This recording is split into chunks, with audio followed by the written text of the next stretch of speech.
بسم الله الرحمن الرحيم. الحمد لله الذي أنزل القرآن هدى ورحمة للمحسنين، والصلاة والسلام على رسول الله المبعوث رحمة للعالمين. أما بعد، فهذا هو الدرس السادس ضمن سلسلة دروس الامتحان الجهوي وفق الإطار المرجعي للامتحانات، مادة التربية الإسلامية وفق المنهاج الجديد. الدرس السادس والذي هو بعنوان أثر القرآن في تزكية النفس. والمحور الأول من هذا الدرس هو مفهوم القرآن الكريم. فالقرآن الكريم هو كلام الله المنزل على سيدنا محمد صلى الله عليه وسلم، المتعبد بتلاوته، المنقول إلينا بالتواتر، المعجز بلفظه، المبدوء بسورة الفاتحة والمختوم بسورة الناس. فقولنا وكلام الله المنزل على سيدنا محمد صلى الله عليه وسلم واضح. أما قولنا المتعبد بتلاوته فمعناه أننا نحصل الأجر بتلاوته. ومعنى قولنا المنقول إلينا بالتواتر أي نقله إلينا الجيل بعد الجيل ممن يستحيل اتفاقهم على الكذب.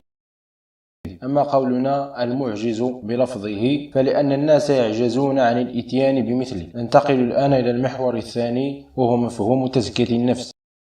فإن للتزكية في اللغة معنيان اثنان: المعنى الأول وهو التطهير، والمعنى الثاني هو الزيادة، ولها أيضا في الاصطلاح معنيان اثنان بحسب معناهما اللغوي.